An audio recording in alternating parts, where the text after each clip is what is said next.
Ringkasan novel Perahu Kertas karya Dewi Lestari.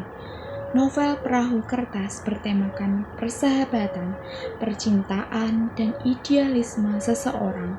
Kisah ini berawal dengan seorang remaja laki-laki yang baru saja lulus dari SMA. Bernama Kinan. Ia adalah laki-laki yang cerdas, mempunyai minat dan bakat dalam bidang seni, melukis sangat kuat. Kinan hanya bercita-cita menjadi seorang pelukis. Tidak ada cita-cita lain baginya. Akan tetapi, kesepakatan antara Kinan dengan sang ayah yang mengharuskan dirinya pergi meninggalkan Amsterdam untuk kuliah di Indonesia, tepatnya di Fakultas Ekonomi Bandung. Tokoh utama lain dalam novel ini ialah Kugi. Kugi merupakan perempuan unik, mempunyai daya imaji yang sangat tinggi.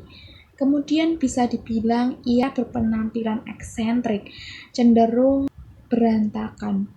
Kugi hendak berkuliah di kampus yang sama dengan Kinan di Bandung. Sedari kecil, Kugi memang sudah mencintai dunia perdongeng.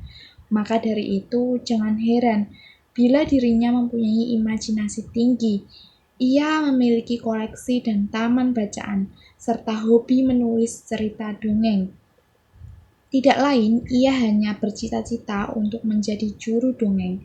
Akan tetapi, dirinya menyadari bahwa penulis atau juru dongeng bukanlah suatu profesi atau pekerjaan yang menghasilkan dan diterima oleh lingkungan kehidupannya. Kugi memiliki cara agar dirinya tidak jauh-jauh dari dunia kepenulisan, yakni dengan melanjutkan studinya di Fakultas Sastra. Pertemuan antara Kinan dan Kugi berawal dari Eko dan Noni, yang mana Eko merupakan sepupu dari Kinan, sedangkan Noni merupakan sahabat baik Kugi sedari kecil. Mereka semua kecuali Noni berpindah dari Jakarta dan kuliah di kampus yang sama di kota Bandung. Kinan, Kugi, Eko, dan Noni akhirnya menjadi sahabat baik. Hingga akhirnya Kugi dan Kinan memiliki rasa kagum antara satu sama lain dan mulai mengalami adanya perubahan. Dengan kata lain, tanpa memiliki kesempatan untuk bersuara, mereka sudah meletakkan hatinya masing-masing. Akan tetapi, keadaan saat ini memang tidak memungkinkan untuk mereka saling berbagi rasa. Kugi sudah memiliki kekasih bernama Joshua, atau Kugi memanggilnya Ojos.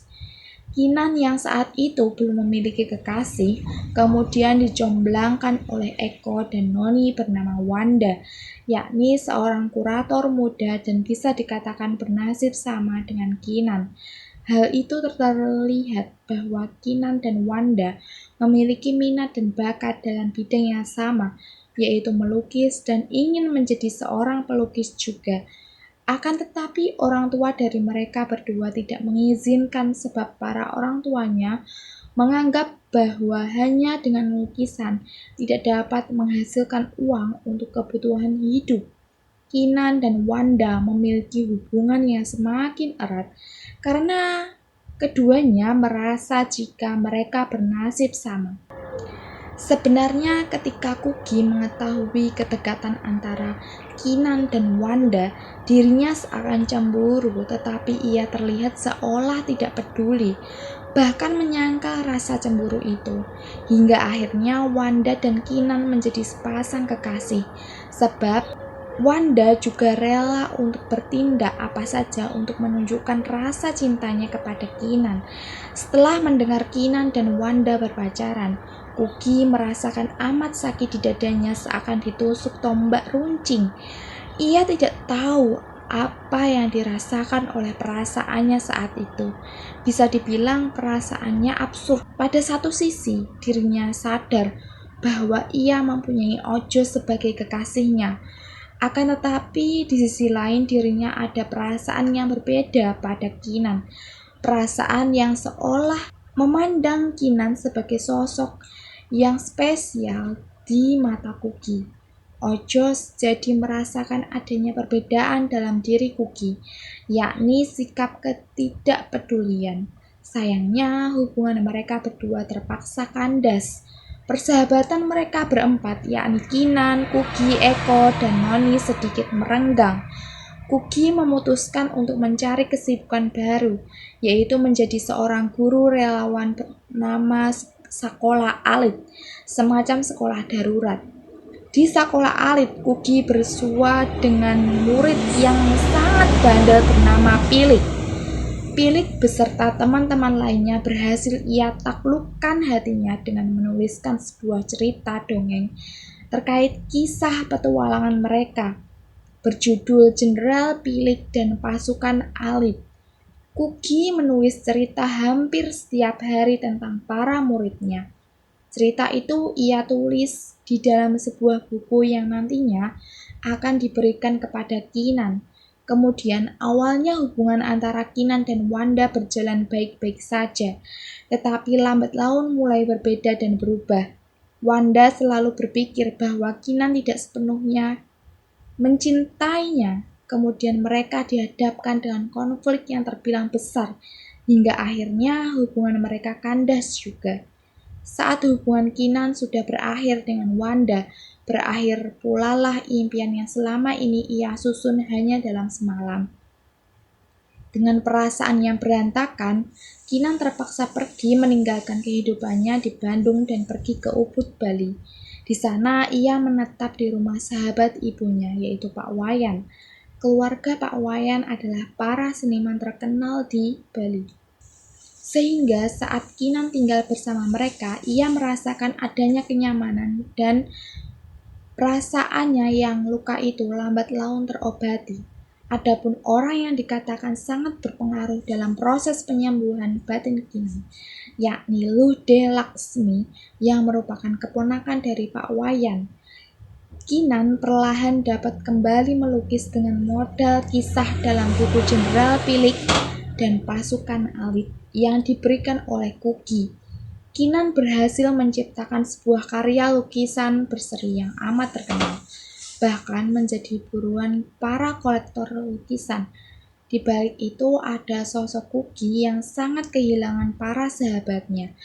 Ia merasa sepi berada di Bandung dan mencoba untuk menata kembali hidupnya. Kuki telah lulus kuliah secara cepat dan tak lama dari itu, ia bekerja sebagai copywriter pada sebuah biro iklan di Jakarta. Di tempat Kuki bekerja, ia bertemu dengan seseorang bernama Remy Kius atau Remy. Remy merupakan sahabat dari Carol, yaitu abangnya Kuki, sekaligus atasannya Kuki. Kuki memiliki pemikiran yang unik, ajaib, dan selalu spontan, sehingga menjadikannya dirinya sebagai orang yang bisa dibilang cukup diandalkan di kantornya.